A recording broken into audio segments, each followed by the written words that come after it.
Hi guys, welcome back to today's video. So today's topic will be about 5 tips for people in their 20s to be wealthy in their 30s. So I'm sure a lot of the people watching our videos are in their 20s or even in the younger, in their teenage years. So what are the 5 biggest tips that I can give for you all to be able to grow your wealth and be able to become wealthy in your 30s and 40s as soon as possible. So the very first tip is, as I'm sure most finance YouTubers or financial bloggers will start with, which is to invest everything immediately. Because at the end of the day, the longer you wait, the slower the effect of the compounding interest. So I'm sure everyone by now knows about the effect of compounding. So the most important thing for people in their 20s and their young age is to stop waiting, and it doesn't matter if your startup capital is 10,000, 1,000 or 100, and any capital that you have, just do it. Even if you invest 1 ringgit at 20 years old, it will be 21 ringgit when you're 65 years old. Whereas if you invest the same 1 ringgit when you're 30 years old, by the time you're 65, you only have about 10 ringgit. So that's half of how much compounding interest does to you just within 10 years. So your money is essentially worth twice as much in your 20s than in your 30s. Of course, I do understand that it's never too late to start because different people have different financial situations and not everyone might be fortunate enough to even have the excess money to invest. But of course, for the people who are able to, it's never too early to start. Because the younger you start investing, the faster your money grows. Not only that, because younger people generally don't make a lot of money, it means that you are getting taxed lower and you're at a lower tax bracket. So that means you have more bring home income in a sense, and you have more money left to invest, so you have to use it wisely. Decades of growth that will be tax-free when you grow older in Malaysia, because capital gains and dividends in Malaysia are not taxable. They're already taxed on the companies that you're buying your shares into. So I will create future videos to talk about fees and taxes in Malaysia and in US, because there will be different taxes and fees if you invest in different asset vehicles. So back to today's topic. Once again, the tips that I give is not applicable to everyone, but to me, 10 to 15% of your income to put into investing is a good start for people in their 20s, because they have less financial commitment, whereby they don't have to pay for their household expenses, their partner, their kids. So think about the amount of compounding interest you get. So I encourage everyone to get into the habit of saving and investing as early as possible. You invest more upfront, then you have more money now because you have less financial commitments. So the second tip, if you want to be wealthy in your 30s, will be to start your own business in your 20s. This is the best time to do so because the internet is booming. All the information and platforms are widely accessible by anyone. Technology is everywhere around us.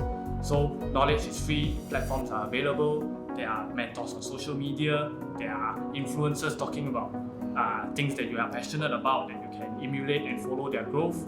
So essentially, it's a level playing field for everyone who wants to build their wealth. It's just how willing and how much effort you want to put in and how much you want to improve and upgrade your skills to stand out among your peers. So the best way to make a lot of money and actually improve and increase your passive income in the future is building your own business, especially a mobile business that you don't even have to be physically present in the office. You will need more income down the road in the future, so your investments will grow together, because as your income grows, you will have more spare cash and money to invest into more things.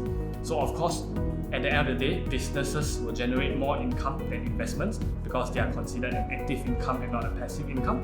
So in your 20s, in your free time, try to do as many things as you can, learn as many skills as you can, and gain knowledge, build up your business and foundation so that you can be aggressive with your business and actually have more money to bring home and invest. So the third tip that I have after the first 2 tips will be to take risk. So in your 20s, you are in a unique time where nobody is going to judge you for doing what you're doing, and you also have no major commitments. You're young, you're energetic, you have more free time after work that you can spare. And so what better time is there to go out and take risks and step out of your comfort zone other than when you're younger? So what if you try something, let's say you start up your own business, you try investing and you fail? There's plenty of time for you to learn, recover and grow, because you're only in your 20s. We are essentially barely starting with our adult life. So even if you lose something, like what's the worst that you can lose?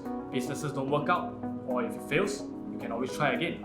that's why investments essentially can be a little bit riskier in your 20s, because sometimes it takes a longer time frame to recover if you lose a lot more money through investments as compared to starting your own side income or business. So the fourth tip that I have is avoid lifestyle inflation. So a lot of people don't seem to be able to grow your wealth despite increasing income that they bring home every day. So let's say when you're 24, they're earning 3,000 a month. By the time they're 28, they're earning maybe 5,000 a month. But it seems like they're forever still facing the same problem of not having enough money. That's because a lot of people naturally tend to fall into the trap of lifestyle inflation. So what does it mean in lifestyle inflation? In simpler terms, it means, let's say you earn 5,000 and then you choose to go to a holiday in Thailand. Then when you earn 10,000, you choose to go to holiday in Japan.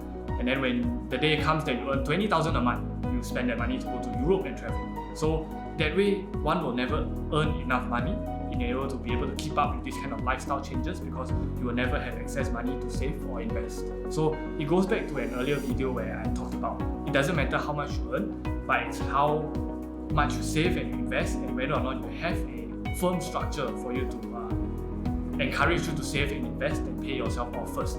Because if you make money and keep the expenses the same, eventually you're going to have more income to save and invest as you grow your income along the years. Of course, that doesn't mean that I encourage everyone to not go out, not spend time with friends, or even go travel, but you still can go out and to learn and explore and enjoy your teenage life and your 20s, but just not try to blow it up and follow your structure whereby you save up for that trip and then you just spend that amount for that trip that you have planned, and not try to swipe credit cards when you go on a trip or purchase luxurious items that was out of your plan and out of your budget. So that way, eventually when your income grows, your investments and your saving grows as well.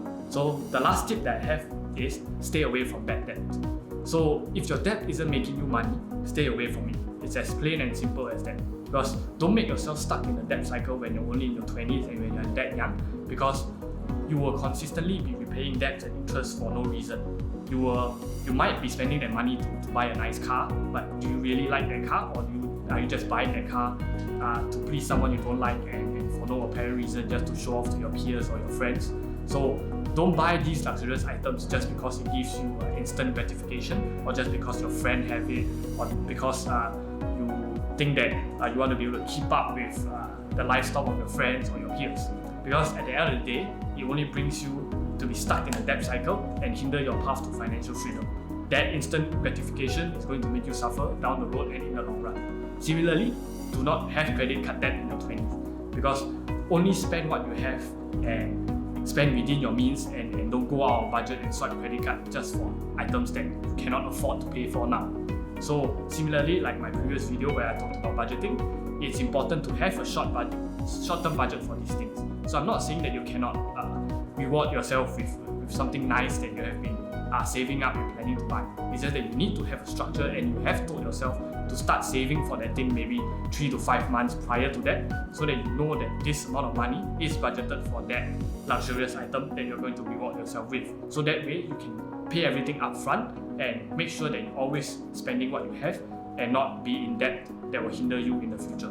So I will also talk about future videos on how to grow and generate more income and build up multiple sources of income within Malaysia and all the available options out there.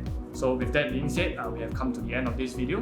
So do leave a like and subscribe to our channel for similar videos like this, and do leave a comment down below for any upcoming topics that you wish for me to talk about. So see you all in the next video. Bye bye.